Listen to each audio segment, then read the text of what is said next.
Shakib Khan brand ticket কেটেও সিনেমাটি দেখতে না পেরে দর্শকরা বেশ কয়েকটি হলে ভাঙচুরের ঘটনা ঘটিয়েছে। বসুন্ধরা সিনেপ্লেক্সে আসি শাকিব ভাইয়ের ছবি দেখাচ্ছে।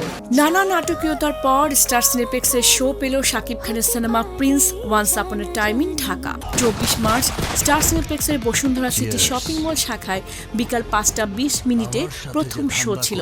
শোটির প্রায় সব টিকিট বিক্রি হয়ে যায়। পরে 8:20 আরেকটি শো চূড়ান্ত করে স্টার সিনেপ্লেক্স। মানে অসাম, খুব ভালো ফাটাই দিছে। শাকিব খান ব্র্যান্ড শাকিব খান একটা ব্র্যান্ড, যারা জ্ঞানী তারা কেজিএফ এর মতো এটা পার্ট চাইবো। Shakib Khan is the best. এক কথায় অসাধারণ, সুন্দর হয়েছে। এরকম ছবি আগে কখনো পাওয়া যেত না, এখন পাওয়া যায়।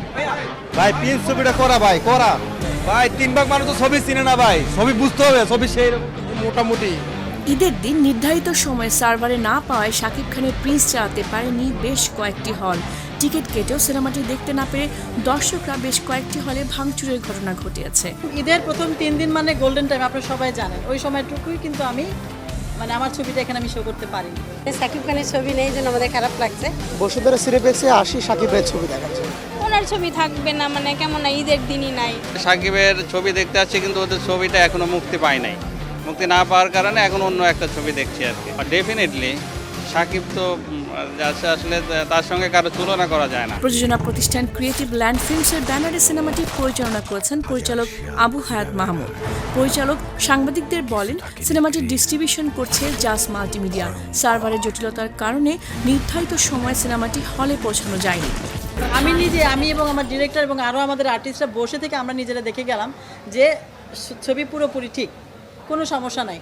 তো ওনারাও আশ্বস্ত হলেন যে না, সমস্যা নাই। তারপর দিন থেকে আবারও শুনলাম, পরদিন সকালবেলা শোটাতে একদম কেটে 10 মিনিট 15 মিনিট করে গান টান কেটে দেখানো হয়েছে। তো এটা কি আমার মানে সমস্যা কিনা, এটা আপনারাই বলেন। প্রিন্স সিনেমাটি 133টি সিনেমা হলে মুক্তি পেয়েছে। এতে শাকিব খানের সঙ্গে অভিনয় করেছেন তাসনিয়া ফারিন, জ্যোতির্ময়ী কুণ্ড প্রমুখ। যারা সিনেমাটা দেখেছেন এতদিনে তারা জানেন, বা যারা এখনো দেখেননি তাদের উদ্দেশ্যে বলছি, সেই চরিত্রটা করতে গিয়ে আমাকে একটু হয়তো নিজেকে মেন্টালিও স্ট্রং করতে হচ্ছে।